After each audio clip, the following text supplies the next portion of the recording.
Right. తణుకులో corona case నమోదైంది. స్థానికుడికి corona positive గా వైద్యులు నిర్ధారించారు.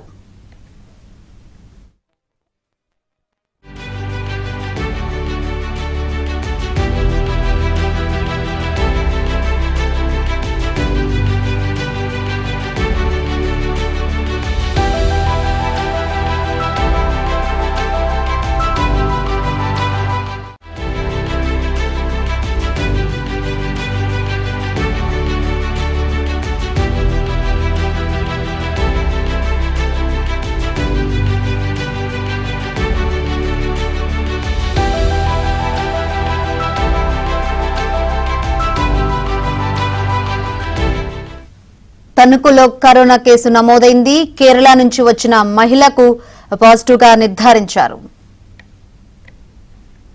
రైట్. ఇదే అంశం సంబంధించి మరిన్ని వివరాలు అందించేందుకు మా ప్రతినిధి రాంబాబు సిద్ధంగా ఉన్నారు. రాంబాబు, శంకరి, మనం చూస్తున్నాము కరోనా కేసులు అయితే ఇటీవల కాలంలో మళ్ళీ వ్యాప్తి అన్ని చోట్ల కరోనా కేసులు నమోదవుతున్నట్లు తెలుస్తుంది. అయితే చాలా చోట్ల అయితే కేసులు బయటకు రానివ్వకుండా కొంతమంది వైద్యులు, అదేవిధంగా కొన్ని ప్రైవేట్ ఆసుపత్రుల సిబ్బంది అయితే ప్రయత్నాలు చేస్తున్నారు. కొన్ని రోజులుగా షాప్ కింద నీరులు అయితే విస్తరిస్తా ఉంది. ఈ క్రమంలోనే పశ్చిమ గోదావరి జిల్లాలో కూడా ఈ కరోనా కేసులు అయితే నమోదవుతున్నాయి. ఏలూరు చెందిన దంపతులకు 2 రోజుల క్రితం అయితే కరోనా సోకింది. వాళ్ళు ప్రస్తుతం అయితే తెచ్చిపోతున్నారు. ఆ విధంగానే తణుకుకు సంబంధించి ఒక మహిళకు కూడా కరోనా తెలుస్తుంది. ఆమె వయసు సుమారు 50 ఏళ్ళు ఉండవచ్చని చెప్పేసి వైద్యులు చెప్తున్నారు. ఆమె ఇటీవల కేరళ వెళ్ళింది. కేరళ నుంచి తిరిగి వచ్చిన తర్వాత కాస్త ఉంది, అదేవిధంగా జ్వరం, దగ్గు, జలుబు ఉంది. దీంతో వైద్యం చేయించుకున్నప్పటికీ తగ్గకపోవడంతో కరోనా పరీక్షలు చేశారు. పాజిటివ్ గా నిర్ధారణ అయింది. ప్రస్తుతం అయితే ఆమెను హోమ్ ఐసోలేషన్ లో ఉంచారు. అయితే ఆమె ఆరోగ్యానికి సంబంధించి ఎటువంటి ఇబ్బంది లేదు అని చెప్పేసి వైద్యులు అయితే చెప్తున్నారు.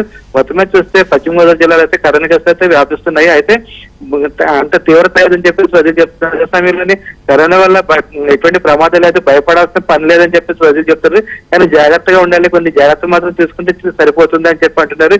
ఎవరికైనా కరోనా సోకితే మాత్రం ఖచ్చితంగా హోమ్ ఐసోలేషన్ లో ఉండాలని చెప్పి అంటున్నారు. ఎవరికైనా తీవ్రంగా ఉంటే మాత్రం వాళ్ళని ప్రభుత్వ ఆసుపత్రికి తరలిస్తామని చెప్పేసి వైద్యులు చెప్తున్నారు. మొత్తం మీద అయితే ఈ కరోనా అయితే నెమ్మదిగా వ్యాపిస్తున్నట్టు మనకు తెలుస్తుంది. శంకరి.